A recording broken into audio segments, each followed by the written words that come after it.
বলিউডের আকাশে নক্ষত্র হয়ে থাকার আকাঙ্ক্ষা তো সব অভিনেতা অভিনেত্রীদেরই থাকে, কিন্তু এমন সৌভাগ্য হয় কজনের। আমরা এমন অনেক অভিনেত্রীদের চিনি যারা খুব কম সময়ের মধ্যেই সাফল্য অর্জন করেছিলেন ঠিকই, কিন্তু তার থেকে বেশি তাড়াহুড়ো করে তারা হারিয়ে গিয়েছেন বলিউডের আকাশ থেকেই। চাকচিক্যপূর্ণ জীবন থেকে সরে একেবারে সাদামাটা জীবন কাটাচ্ছেন এই অভিনেত্রীরা। আর তেমনই একজন অভিনেত্রী হলেন উদিতা গোস্বামী। একজন মডেল হিসাবে নিজের কর্মজীবন শুরু করেছিলেন উদিতা। এমটিভি মডেল মিশন 2 বিজয়ী হওয়ার পরই বিজ্ঞাপনের কাজ করেছিলেন এই অভিনেত্রী। নোকিয়া, পেপসি, টাইটান ওয়াচের মতো বড় বড় ব্র্যান্ডের সঙ্গে কাজ করেছিলেন তিনি।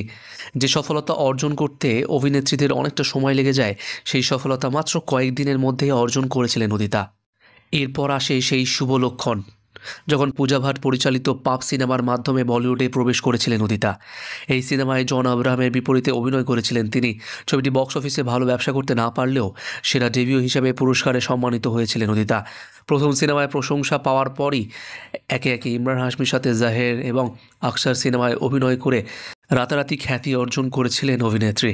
অসাধারণ অভিনয়ের পাশাপাশি সাহসী দৃশ্যে অভিনয় করার জন্যও খবরের শিরোনাম ছিনিয়ে নিয়েছিলেন তিনি। 2011 সালে অভিনেত্রী হলিউডে প্রবেশ করবেন বলে শোনা যায় বলিউড পাড়ায়, এবং হলিউডের অনেক সেলিব্রিটিদের সঙ্গেও দেখা করেছিলেন তিনি। সাফল্যের চাবিকাঠি তেমন মোড় নিয়েছিল। উদিতা সেই সময় একজন আন্তর্জাতিক ম্যানেজারও নিয়োগ করেছিলেন।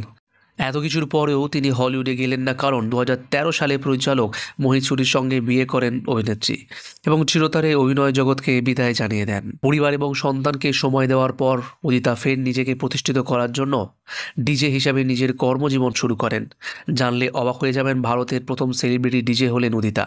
বর্তমানে নিজের কাজ এবং 2 সন্তান এবং স্বামীকে নিয়ে বেশ সুখে দিন যাপন করছেন উদিতা।